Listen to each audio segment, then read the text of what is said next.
Hello dear students, good evening. जय श्री श्याम, जय भोलेनाथ, जय माँ करणी, राधे राधे। स्वागत है डियर स्टूडेंट्स एक और नई क्लास में। और आप सभी का स्वागत करता हूँ मैं आपको आप सभी का वीके एजुकेशन के इस ऑनलाइन प्लेटफॉर्म पर। डियर स्टूडेंट्स, आज का जो डे है बड़ा ही स्पेशल डे है आप सभी के लिए। और अपने राजस्थान या भारत की संस्कृति या सभ्यता की बात करें या समाज की बात करें तो आज का डे काफ़ी स्पेशल है। अगर मैं बात करूँ एक भाई और बहन के रिश्ते की, क्योंकि भाई और बहन के रिश्ते की अगर मैं बात करता हूँ तो एक स्पेशल त्यौहार हम इस दिन ऑर्गेनाइज करते हैं, या यूँ कहें कि इस दिन हम एक स्पेशल त्यौहार मनाते हैं, जिसे अपनी भाषा में हम रक्षाबंधन कहते हैं। डियर फ्रेंड्स, आज की जो सुबह है या आज का जो अपना दिन है वो रक्षाबंधन का त्यौहार है। और एक भाई और बहन का जो पवित्र रिश्ता होता है, जो उनके बीच में जो अटूट बंधन होता है, अटूट जो रिश्ता होता है, और जो बॉन्डिंग उनके बीच की होती है, उनका जो प्यार होता है, उस प्यार को दिखाने का, उस मान सम्मान को एक दूसरे के प्रति दिखाने का आज का जो दिन है बड़ा इम्पोर्टेंट है डियर फ्रेंड्स। क्योंकि एक बहन जो होती है वो इस दिन अपने भाई को उसके कलाई पर राखी बांध देती है, और एक भाई जो होता है वो अपनी बहन को उसकी सुरक्षा का जिम्मा लेता है, या यूँ कहूँ कि उसकी सुरक्षा का वचन उसे देता है। तो इसी कड़ी को जारी रखते हैं हम, और इसी चीज़ को आगे बढ़ाते हुए हमारी परंपरा और रीति रिवाज के अनुसार हम रक्षाबंधन के त्यौहार को शुरू से मनाते हैं और आज भी मना रहे हैं। तो डियर स्टूडेंट्स, आज का ये जो दिन है बड़ा शुभ है हमारे लिए, रक्षाबंधन का त्यौहार है। तो सभी स्टूडेंट्स को और सभी जो भी अपने शुभचिंतक हैं या जो भी अपने व्यूवर्स हैं, सभी के लिए, या सभी देशवासियों को, सभी प्रदेशवासियों को हमारी ओर से या यूँ वीके एजुकेशन के इस टीम की ओर से सभी को रक्षाबंधन की बहुत बहुत बधाई, बहुत बहुत शुभकामनाएं। एक भाई और बहन के बीच में ये प्यार और ये अटूट रिश्ता हमेशा बना रहे, हमेशा उनके बीच में ये बॉन्डिंग बनी रहे, इसी उम्मीद के साथ आप सभी को बहुत बहुत धन्यवाद, बहुत बहुत शुभकामनाएं रक्षाबंधन के इस पावन पर्व पर। डियर स्टूडेंट्स, देखते हैं आज अपने रक्षाबंधन के पावन पर्व पर आज का जो स्पेशल आपका जो डे है, इस पर आपके लिए स्पेशल कोटेशन क्या है, आइए बात कर लेते हैं। सबसे पहले डियर स्टूडेंट्स, जैसा कि आप देख सकते हैं यहाँ पर आपके लिए हैप्पी रक्षाबंधन के लिए जो आपका कोटेशन है वो ये है कि मे the bond between brothers and sisters always remain strong and unbreakable. ये आपका जो एक सिग्नेचर लाइन दे रखी है कि ये एक ऐसा दिन है जिसको हम अगर माने तो एक जो ब्रदर होता है, एक सिस्टर होता है, एक भाई बहन जो होती है, उसके रिश्ते की जो नींव होती है वो विश्वास होती है, उनका प्यार होता है, और वो विश्वास और वो रिश्ता उनका मजबूत रहे, अनब्रेकेबल रहे, यानी अटूट रहे, उसमें किसी प्रकार का कोई इस प्रकार की कोई बोल सकते हैं कि कोई संकोच ना हो, किसी प्रकार का उनमें कोई भेदभाव ना हो। और इन्हीं सब चीज़ों से दूर हटते हुए एक भाई बहन का जो रिश्ता होता है बड़ा मजबूत हो, और उसमें काफ़ी वो यादें बनी रहे, और एक दूसरे के प्रति वो वफादार रहें, एक दूसरे के प्रति अपने वचन को निभाएं। इन सब चीज़ों को जाहिर करते हुए अपना एक कोटेशन है डियर स्टूडेंट्स कि एक भाई और बहन जो है अपने रिलेशन को, अपनी बॉन्डिंग को मजबूत बनाए रखें और एक दूसरे के प्रति विश्वास बनाए रखें। इसी उम्मीद के साथ आप सभी को, सभी व्यूवर्स को, सभी प्रदेशवासियों को, सभी देशवासियों को हैप्पी रक्षाबंधन। सभी को हमारी ओर से, वीके एजुकेशन की टीम की ओर से सभी को बहुत बहुत हैप्पी रक्षाबंधन। सभी को रक्षाबंधन के इस त्यौहार पर बहुत बहुत बधाइयाँ डियर स्टूडेंट्स। इसी कड़ी के साथ कि आप सभी का दिन शुभ रहे, अच्छा रहे, और आप यूं ही हंसते रहें, मुस्कुराते रहें, इसी उम्मीद के साथ डियर स्टूडेंट्स शुरुआत करते हैं अपनी क्लास की। और आज की जो अपनी क्लास में हम शुरुआत करेंगे वो शुरुआत करने वाले हैं डियर स्टूडेंट्स हम कुछ इम्पोर्टेंट अपनी प्रीपोजिशंस की। और आज के लिए हमारी जो इम्पोर्टेंट प्रीपोजिशन रहने वाली है, आइए बात करते हैं उनकी। सबसे पहले अगर मैं बात करूं तो अपनी सबसे पहले प्रीपोजिशन रहेगी, वो रहेगी डियर स्टूडेंट्स ऑफ। और प्रीपोजिशन को लेकर के बात करते हैं सबसे पहले। तो आइए बात करते हैं प्रीपोजिशन ऑफ की। आइए डियर स्टूडेंट्स बात करते हैं। सबसे पहले अपनी प्रीपोजिशन रहेगी वो रहेगी ऑफ। आज की अपनी जो सबसे पहली प्रीपोजिशन है वो है ऑफ। और ऑफ की अगर मैं अर्थ की बात करूं तो इसका अर्थ हो जाएगा, वो एक संबंध बताएगा, जैसे का, के, की, यानी संबंध बताने के लिए हम इसका प्रयोग करेंगे। इसके अलावा इसका अर्थ से या अलग, से या अलग के अर्थ में ये हम इसका ऑफ का प्रयोग करते हैं, यानी से या अलग के अर्थ में तब इसका प्रयोग करेंगे जब हम बोल सकते हैं कि ये कोई बदलाव लाए, यानी बदलाव के लिए हम प्रयोग करेंगे इसका, या चेंजेस के लिए भी हम प्रयोग करेंगे जब ओप का प्रयोग करेंगे तो से या अलग से मतलब यहाँ पर बदलाव से। फर्स्ट कंडीशन की अगर मैं बात करूँ तो बताती है संबंध बताना, यानी किसी संबंध या रिलेशन को बताने के लिए हम ओप प्रीपोजिशन का प्रयोग करते हैं। किस प्रकार से देख सकते हैं आप, सी टोल्ड हिम, उसने उसे बताया, ओप हर विजिट, उसने अपनी यात्रा के बारे में उसे बताया। तो यहाँ पर यात्रा का रिलेशन कर दिया गया है उसके साथ, हिम के साथ। तो देखिए यहाँ पर रिलेशन बताया जा रहा है, तो प्रीपोजिशन ओप का प्रयोग किया गया है। उसके बाद में देखें, the people of Rajasthan are brave, Rajasthan के जो लोग होते हैं बड़े ही ब्रेव होते हैं। तो पीपल और राजस्थान के बीच में रिलेशन है, इसलिए ओप का प्रयोग कर दिया गया है। उसके बाद में आप देख सकते हैं कंडीशन नंबर 2, किसी वस्तु से निर्मित, यानी किसी वस्तु से निर्मित होने का मतलब यह है कि फिजिकल चेंजेज। मैंने आपको ऑलरेडी जब हम फ्रॉम पढ़ रहे थे तो वहाँ बताया था कि केमिकल चेंजेज के लिए हम फ्रॉम यूज़ करते हैं और फिजिकल चेंजेज के लिए हम ओप का प्रयोग करते हैं। तो फिजिकल चेंजेज की यहाँ पर बात हो रही है। देखिए किस प्रकार से, this table is made of would, यानी जो आज ये जो टेबल है ये लकड़ी से बनी है या लकड़ी से बनाई गई है। उसके बाद में देखें, the box was made of iron, box बनाया गया लेकिन किससे, आयरन से। तो आप देख सकते हैं बॉक्स आयरन का बना है और टेबल लकड़ी की बनी है।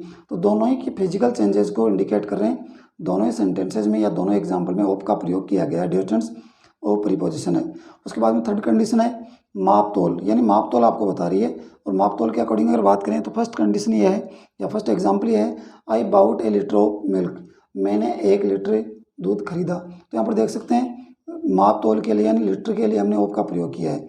उसके बाद में देखें, सी बोरोड 1 kg ऑफ शुगर, उसने 1 kg शुगर उधार ली।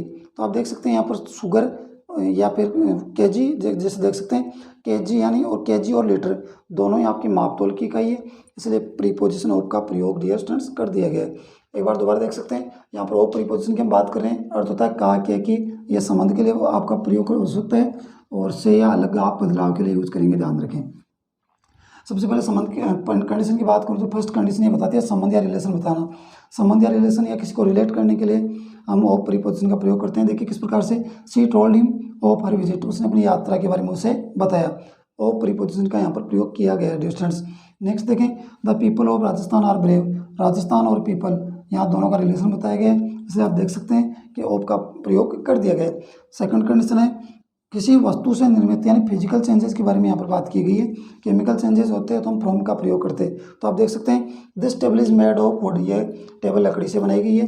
The box was made of iron, और बॉक्स का निर्माण या बॉक्स आयरन से बनाया गया है। थर्ड कंडीशन है माप तोल, यानी मेजरमेंट के लिए हम बात करेंगे ऑफ की। आई बाउट ए लीटर, यहाँ पर आप देख सकते हैं लीटर की बात हुई है, ऑफ का प्रयोग किया गया है कि मैंने 1 लीटर दूध खरीदा।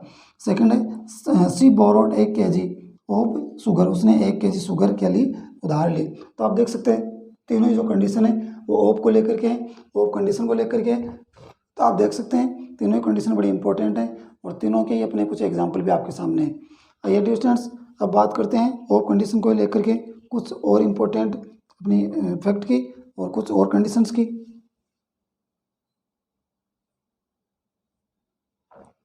आइए डियर स्टूडेंट्स, अब हम बात कर लेते हैं ऑफ प्रीपोजिशन के अंतर्गत एक और कंडीशंस की, और अब हम बात करने वाले हैं। और नेक्स्ट कंडीशन अपनी यह कहती है कि किसी वस्तु का भाग या पार्ट होने पर, यानी बात यहाँ पर रिलेशन की हो रही है, बात यहाँ पर बोल सकते हैं कि रिलेट करने की हो रही है, लेकिन किसी वस्तु का पार्ट या हिस्सा होने पर, यानी उसका पार्ट या हिस्सा किस प्रकार से बनेगा, तो हम ऑफ का प्रयोग करने वाले हैं डिस्टेंस। तो आप देख सकते हैं एग्जाम्पल की बात करूँ तो Saloni is a student of my class, Saloni मेरी क्लास की स्टूडेंट है। तो यहाँ पर देखिए आप स्टूडेंट और माई क्लास, यानी जो स्टूडेंट है वो माई क्लास, यानी मेरी क्लास का ही एक स्टूडेंट है, यानी क्लास का एक पार्ट है। क्या है, स्टूडेंट। सलोनी जो स्टूडेंट है वो मेरी क्लास के एक स्टूडेंट है। तो आप देख सकते हैं यहाँ पर ऑफ प्रीपोजिशन आई है क्लास का ही पार्ट होने की वजह से। उसके बाद में आप देख सकते हैं it is a button of your shirt, ये जो बटन है आपकी शर्ट का है। तो यहाँ पर पूरी जो शर्ट है उसका ही एक पार्ट है वो है बटन, और बटन और शर्ट दोनों को क्या कर दिया गया, यहाँ पर देख सकते हैं आप, ये पार्ट बना दिया गया बटन को शर्ट का, तो वो ऑफ का प्रयोग कर दिया गया है। थर्ड आपका जो एग्जाम्पल है वो है this is horrible part of my life, ये जो इंसिडेंट है, ये जो घटना है, ये मेरे लाइफ का एक सबसे बुरा समय है या बुरा ये पार्ट है, पार्ट ऑफ लाइफ मेरे जीवन का ही है। तो आप देख सकते हैं यहाँ पर ओ प्रीपोजिशन का प्रयोग कर दिया गया है, यानी इन शॉर्ट कहें तो किसी वस्तु का पार्ट या भाग होने के लिए हम ओ प्रीपोजिशन डिस्टेंट लगाने वाले हैं। उसके बाद में आप देख सकते हैं वर्ब के साथ, यानी कुछ इंपॉर्टेंट अपनी वर्ब्स हैं और उन वर्ब के साथ भी हम ओ प्रीपोजिशन का प्रयोग करते हैं। किस प्रकार से देखिए आप यहाँ पर हमारे पास देखा जाए तो अफ्रेड है, अफ्रेड प्रीपोजिशन है, अफ्रेड अपनी वर्ड है। उसके बाद में अफ्रेड वर्ब के बाद देखा असेम्ड, असेम्ड के बाद में दिया है बीवेयर, और उसके बाद दिया है फॉन्ड, प्राउड, फुल और डाई। उसके बाद में जिलस दिया है और मेड दिया है। कुछ इंपॉर्टेंट अपने वर्ब है।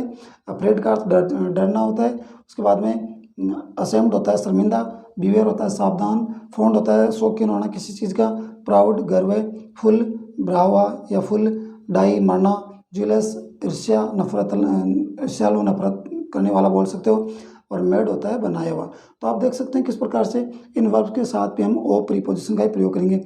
या फिर हम ऐसे भी बोल सकते हैं कि ये कुछ इंपॉर्टेंट अपनी वर्ब्स हैं जिनके साथ फिक्स प्रीपोजिशन ऑप आता है। आप ऐसे भी बोल सकते हैं कि फिक्स प्रीपोजिशन ऑप किन किन वर्ब के साथ आता है, तो afraid, ashamed, beware, fond, proud, full, die, jealous और लास्ट वन है मैड। देखिए किस प्रकार से एग्जाम्पल काम करते हैं। Neetu is afraid of a spider. Neetu डर जाती है, घबरा जाती है किससे, ए स्पाइडर, यानी एक मकड़ी से नीतू घबरा जाती है, डर जाती है। तो अफ्रेड आपकी जो वर्ब है उस अफ्रेड वर्ब के लिए प्रयोग किया गया है ऑफ का। उसके बाद में देखें he is fond of listening to music, उसे म्यूजिक सुनने का शौक है, यानी वो म्यूजिक सुनने का शौक उसने पाल रखा है। तो फॉन्ड आपकी जो वर्ब है उसके साथ प्रयोग किया गया है ऑफ का। उसके बाद में लास्ट वन देखें हर मदर डाइड, यानी डाई आपकी जो वर्ब है उसके साथ में ऑफ का प्रयोग किया गया है। हर मदर डाइड ऑफ कैंसर, उसकी मदर कैंसर से मर गई। तो आप देख सकते हैं ये अपनी कंडीशन है किसी वस्तु का भाग या हिस्सा होने के लिए ओ प्रीपोजिशन में देखा जाए। तीन अपने एग्जाम्पल हैं। Saloni is a student of my class, Saloni मेरी क्लास की स्टूडेंट है। देख सकते हैं किस प्रकार से यहाँ पर पार्ट बना दिया गया, हिस्सा बना दिया गया क्लास का, सलोनी को ऑफ आया है। It is a button of your shirt, ये बटन तुम्हारी ये शर्ट का है, यहाँ शर्ट का पार्ट बना दिया गया बटन को। तो आप देख सकते हैं किस प्रकार से बटन पार्ट होने की वजह से शर्ट के लिए ऑफ का प्रयोग हुआ है। उसके बाद में देखें this is horrible part of my life, ये जो समय है, ये जो घटना है, ये जो इंसिडेंट है मेरे जीवन का सबसे बुरा समय है, हॉरिबल समय है। तो आप देख सकते हैं यहाँ पर पार्ट ऑफ द लाइफ है, तो हम देख सकते हैं ऑफ का प्रयोग किया गया है।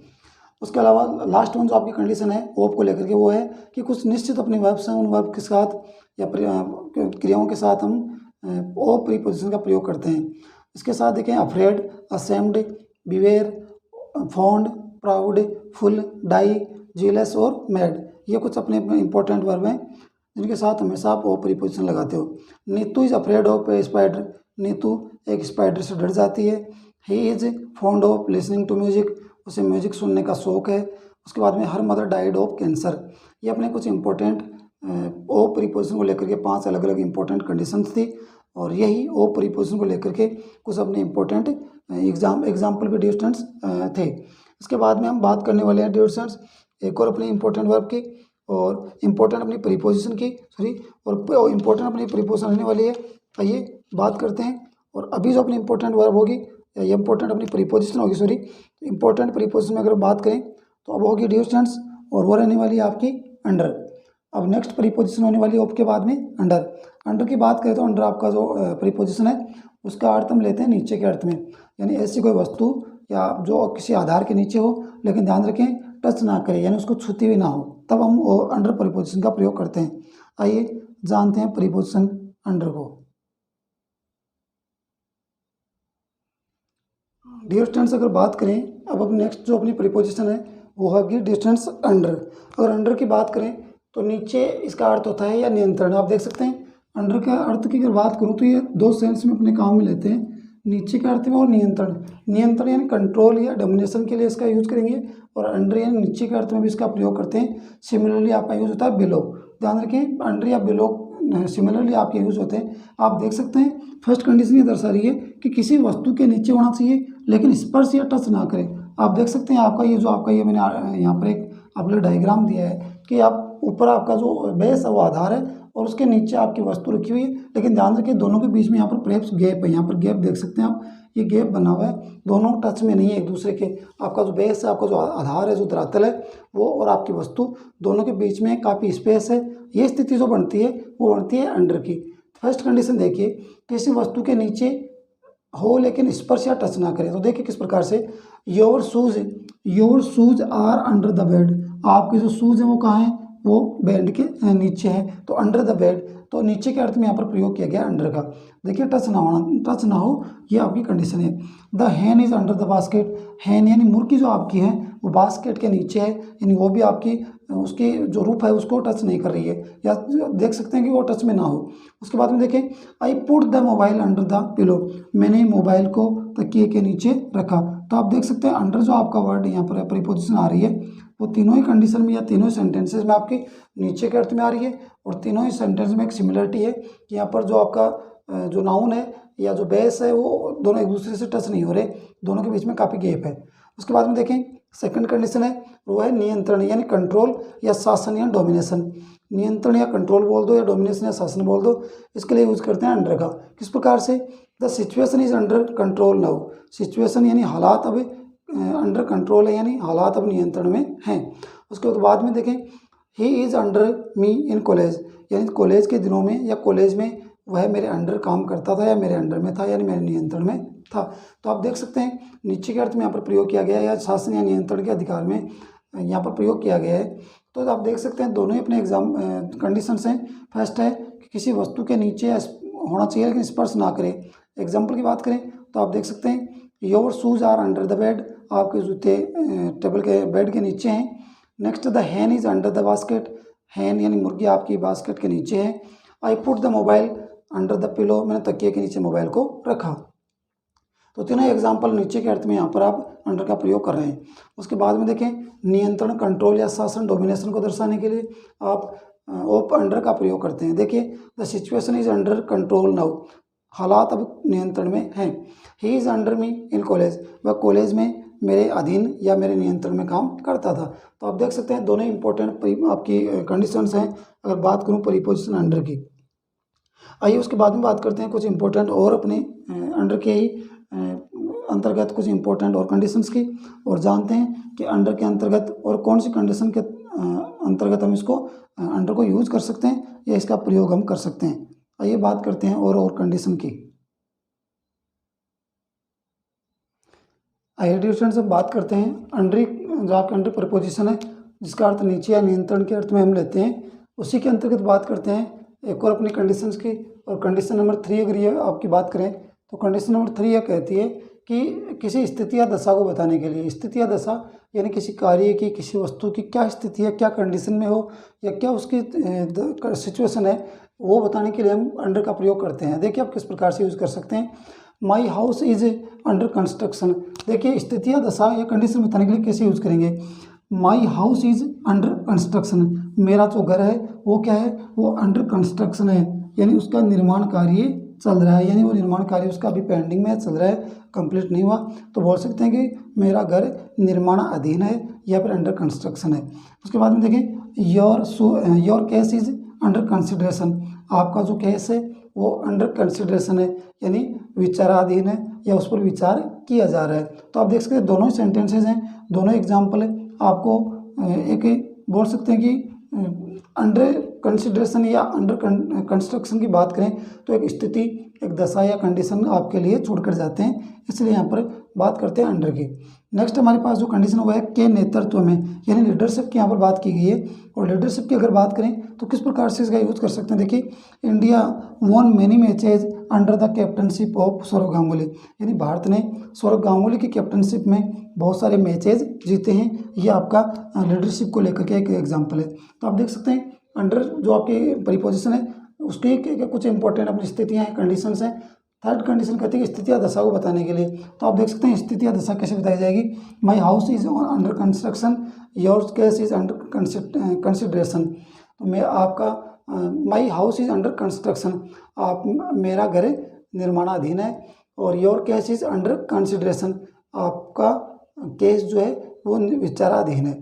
नेतृत्व की बात करें, लीडरशिप की बात करें तो आप देख सकते हैं India won many matches under the captaincy of Sourav Ganguly, Sourav Ganguly captaincy में टीम इंडिया ने बहुत सारे मैचेज जीते हैं। तो ये अपनी इंपॉर्टेंट कंडीशन अंडर थी, और अंडर जो प्रीपोजिशन है उसी को लेकर के अपने कुछ इंपॉर्टेंट फैक्ट थे, कुछ इंपॉर्टेंट कंडीशंस थी।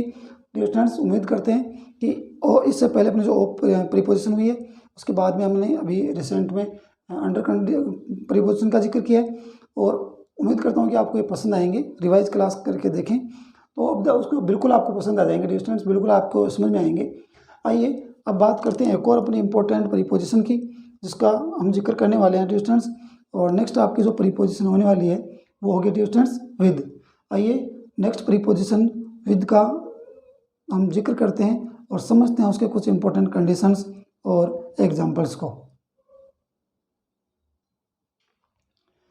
आइए डियर स्टूडेंट्स अब हम बात कर लेते हैं एक और प्रीपोजिशन की, और अब प्रीपोजिशन में रहने वाली है वो होगी विद प्रीपोजिशन की हम बात करने वाले हैं डियर स्टूडेंट्स सब।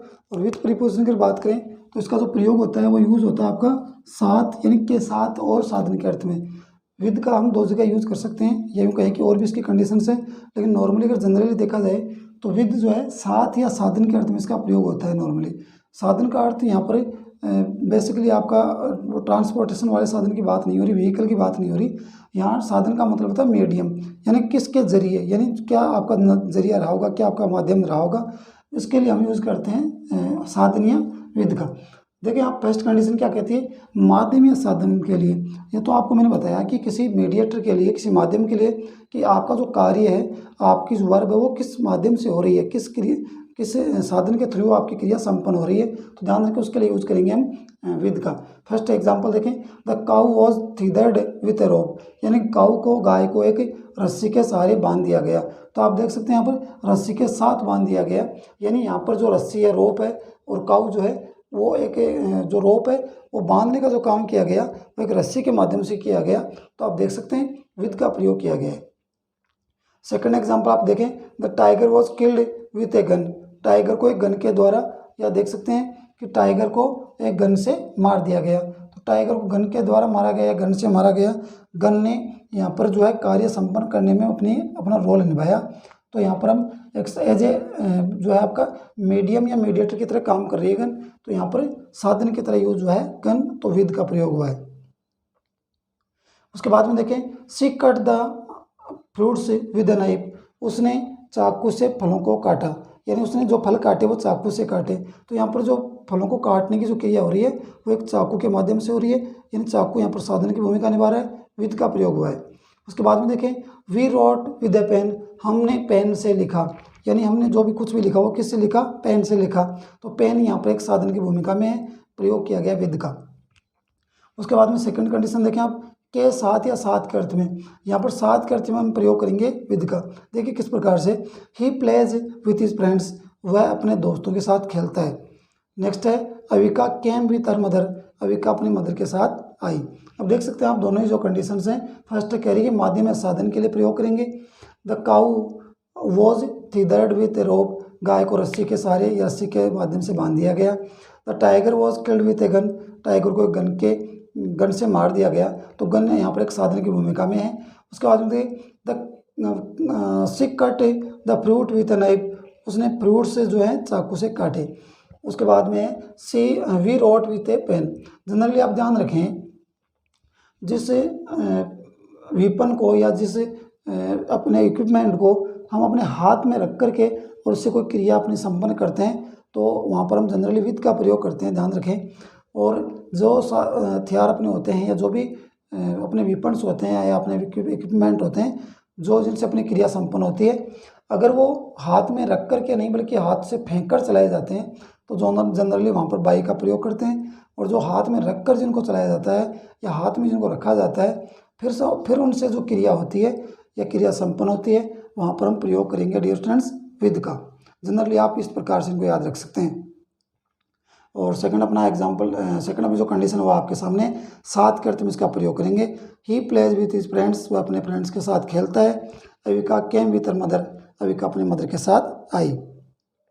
आई होप डियर स्टूडेंट्स आप विद प्रीपोजिशन के अंतर्गत कुछ कंडीशंस पढ़ रहे हैं, जान रहे हैं, डिटेल में जानने की कोशिश कर रहे हैं। आइए बात करते हैं विद प्रीपोजिशन के अंतर्गत कुछ और इम्पोर्टेंट अपनी कंडीशंस की और उनके एग्जाम्पल्स की। डियर स्टूडेंट्स अगर बात करें विद अपनी प्रीपोजिशन की और विद प्रीपोजिशन में बात करें कंडीशन नंबर 3 की। कंडीशन नंबर 3 क्या कहती है, देखिए कार्य का तरीका या ढंग या मेथड बताने के लिए, कोई भी जो आपका कार्य है, कोई भी जो आपकी वर्ब है, अगर वो कार्य का ढंग या तरीका बताना हो तो उसके लिए हम विद का प्रयोग करते हैं कि किस प्रकार से आपका कार्य हुआ। ध्यान रखें, इससे पहले हमने बात की कि कार्य कैसे हुआ, यानी वहाँ पर आप किसी साधन या माध्यम का जो जरिया बना रहे थे विधि के लिए। लेकिन यहाँ बात करेंगे कार्य का जो उसकी मेथड यानी तरीका क्या है। देख सकते हैं प्रताप फाउट विथ करेज, प्रताप पूरे करेज यानी साहस और हिम्मत के साथ लड़े। प्रताप हिम्मत और साहस के साथ लड़े थे, ये इसका आपका आंसर हो रहा है, ये आपका इसका अर्थ हो रहा है। तो देखिए यहाँ पर करेज के साथ यानी हिम्मत के साथ वो लड़े। तो देख सकते हैं यहाँ पर लड़ने का तरीका बताया जा रहा है कि किस प्रकार से वो लड़े, विद का प्रयोग हुआ है। उसके बाद में देखें आप, Sachin used to play, Sachin खेला करते थे विद कॉन्फिडेंस, यानी कॉन्फिडेंस के साथ वो खेला करते थे। तो यहाँ पर कॉन्फिडेंस जो है उसको कॉन्फिडेंस के साथ आपका रिलेट किया गया है। यूँ कहूँ कि कॉन्फिडेंस के साथ वो खेला करते थे, तो प्ले यानी खेलने का ढंग यहाँ पर बताया गया है कि किस प्रकार से वो खेलते थे। तो विद का प्रयोग हुआ है कि कॉन्फिडेंस के साथ खेलते थे। लास्ट वन जो कंडीशन आपकी है वो है गुणीय विशेषता बताना।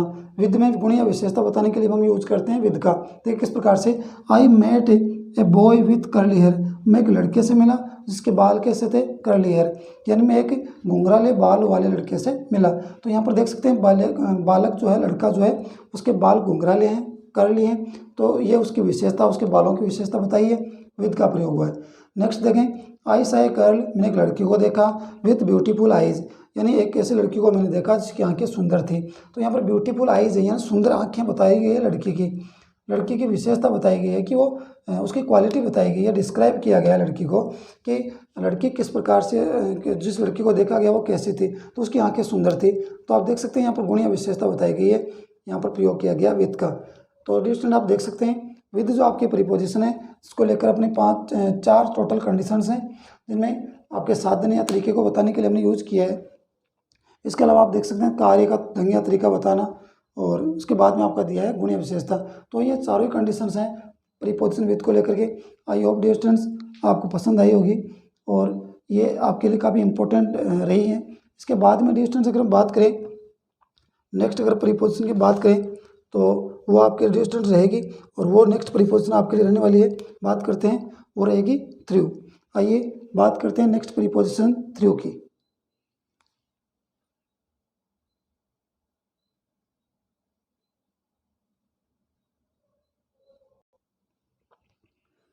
आइए डियर स्टूडेंट्स अब हम बात कर लेते हैं एक और प्रीपोजिशन की, और नेक्स्ट आपकी जो प्रीपोजिशन है वो होगी थ्रू। थ्रू में अगर बात करें तो इसका अर्थ का हम बात करें तो हो जाएगा में से या आर पार, यानी थ्रू का अगर अर्थ की बात करें तो ये किसी माध्यम के जरिए आर पार होने की एक बोल सकते हैं कि प्रीपोजिशन है। जैसे मैं बात करूँ यहाँ पर अगर बात की जाए तो इस प्रकार से अगर हमारे पास कोई आधार है या कोई बेस या धरातल है तो इसके आर पार, यानी इधर से अगर आप एंट्री लेते हैं इस प्रकार से तो इसके आर पार निकलेंगे आप इस प्रकार से। ये आपकी जो प्रोसेस होती है ये प्रोसेस डियर स्टूडेंट्स आपकी कहलाती है थ्रू। तो आर पार आप इसमें देख सकते हैं, यानी एक किनारे से दूसरे किनारे, ये आकृति बंद है। देखिए आप देख सकते हैं फर्स्ट कंडीशन क्या है, किसी बंद आकृति के आर पार निकलना। तो ये बंद आकृति है, ये आपका बेस है, और इसके आर पार निकलना ये आपकी स्थिति होती है थ्रू की।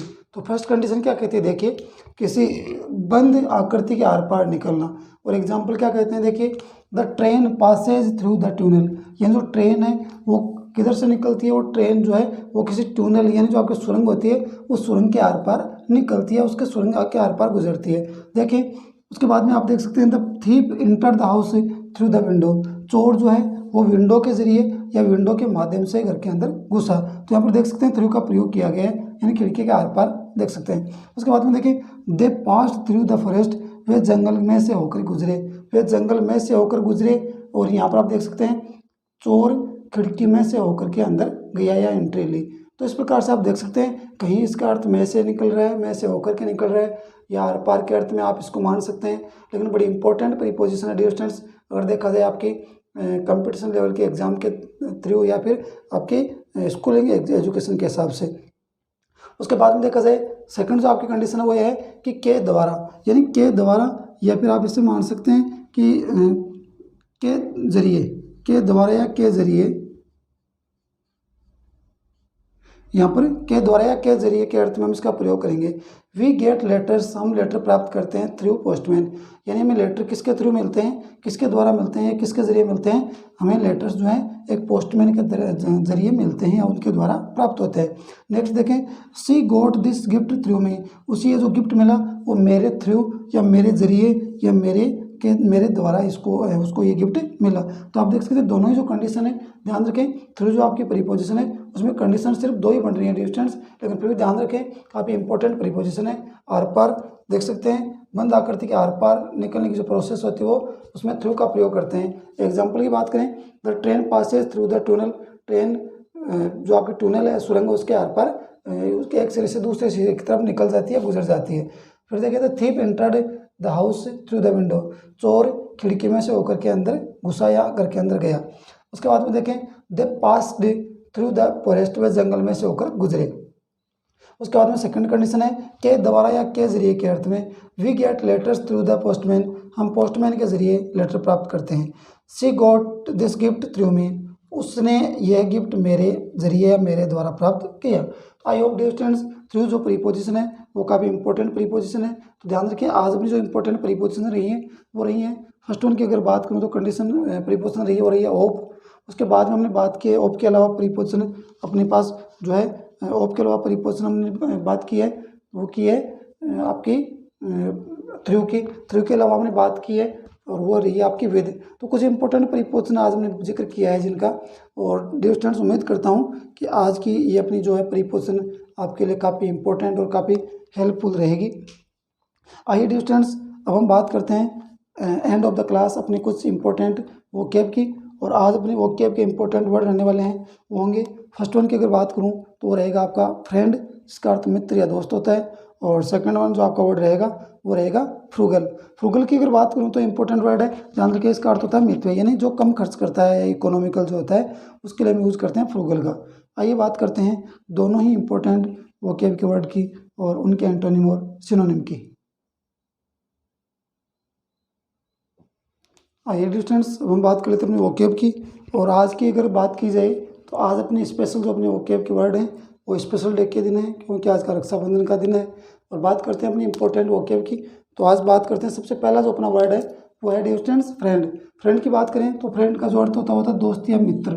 सिनोनिम की बात की जाए तो सिनोनिम में देखें एली, उसके बाद में हो जाएगा कॉमरेड, कॉन्फिडेंट, और लास्ट में हो जाएगा कंपेनियन। दोबारा देखें फ्रेंड जो आप इसका अर्थ दोस्त या मित्र होता है उसके सिनोनिम की बात की जाए तो हो जाएगा एली, कॉमरेड, कॉन्फिडेंट और कंपेनियन। एंटोनिम की बात की जाए तो एंटोनिम हो जाएगा एनिमी, उसके बाद में हो जाएगा फो, एंटागोनिस्ट, ओपोनेंट, राइवल, उसके बाद में दे रखा कॉम्पिटिटर, और कॉम्पिटिटर के बाद में लास्ट वन दिया है एडवर्सरी। आप देख सकते हैं, एक बार दोबारा देखें एंटोनिम में एनिमी, फो, एंटागोनिस्ट, कंपोनेंट, ओपोनेंट, उसके बाद में जाएगा आपका राइवल, कॉम्पिटिटर, और लास्ट में हो जाएगा एडवर्सरी। उसके बाद में सेकंड वन आपका जो वर्ड होगा वो होगा डियर स्टूडेंट्स आपका फ्रूगल। फ्रूगल की बात करें तो यहाँ पर जो आपका इसका अर्थ होता है वो होता है मितव्ययी, यानी कम खर्च करने वाला, या जिसको हम इकोनॉमिकल भी बोलते हैं। देख सकते हैं किस प्रकार से सिनोनिम की बात करें तो इकोनॉमिकल हो जाएगा, उसके बाद में हो जाएगा मिग्र, मिग्र के बाद में हो जाएगा वो थ्रिफ्टी, और थ्रिफ्टी के बाद में लास्ट वन हो जाएगा निगार्डली। दोबारा देखें सिनोनिम की बात करें तो फ्रूगल जो अपना वर्ड होता है उसके लिए मितव्ययी इसका अर्थ होता है। सिनोनिम की बात करें इकोनॉमिकल, मीग्र, उसके बाद में थ्रिफ्टी, और लास्ट में हो जाएगा निगार्डली। एंटोनिम की बात की जाए या अपोजिट की बात की जाए तो यहाँ पर देख सकते हैं लेविस, प्रोडिगल, वेस्टफुल, और लास्ट में हो जाएगा डियर स्टूडेंट्स स्पेंड थ्रिफ्टी। दोबारा देखें एंटोनिम में लेविस, उसके बाद में प्रोडिगल, वेस्टफुल, और लास्ट में हो जाएगा स्पेंड थ्रिफ्टी। तो डियर स्टूडेंट्स आज की क्लास में सिर्फ इतना ही। उम्मीद करता हूँ कि आज की क्लास आपको पसंद आई होगी। आज की क्लास के इंपॉर्टेंट वोकैब के दोनों वर्ड आपको पसंद आए होंगे। तो डियर स्टूडेंट्स आज की क्लास में सिर्फ इतना ही, और जाते जाते एक बार आप सभी को एक बार फिर से मैं बहुत बहुत बधाई, बहुत बहुत आपको धन्यवाद देना चाहूँगा आज के स्पेशल डे पर, स्पेशल मौके पर, क्योंकि आज का जो डे है बड़ा ही इम्पोर्टेंट है और महत्वपूर्ण दिन है अगर भारतीय संस्कृति और समाज की बात करें। और हमारे जो त्योहारों का अपना जो देश है वहाँ पर रक्षाबंधन का जो त्यौहार है, जो एक भाई और बहन के पवित्र रिश्ते का एक सिंबॉलिक है, जिसको हम सिंबॉलिक मानते हैं, तो उसी को हमें अपना प्यार और अपना मान सम्मान अपनी बहन के प्रति हम दिखाते हैं, एक बहन अपने भाई के प्रति दिखाती है। तो इसी बात को मद्देनजर रखते हुए आप सभी के लिए बहुत बहुत धन्यवाद, बहुत बहुत थैंक यू आप सभी को, सभी बहनों को, सभी भाइयों को, और सभी अपने प्रदेशवासियों को, सभी देशवासियों को कि आपके रक्षाबंधन के दिन आप सभी खुश रहें, मस्त रहें, और ज़्यादा से ज़्यादा समय अपनी बहनें अपने भाइयों के साथ और भाई अपनी बहनों के साथ बिताएं। इसी उम्मीद के साथ कि नेक्स्ट क्लास में आप सभी के साथ फिर से मुलाकात होगी। तब तक के लिए अब मुझे इजाज़त दीजिए और नेक्स्ट क्लास में आप सभी के साथ फिर से मिलेंगे। तब तक के लिए नमस्कार, गुड नाइट।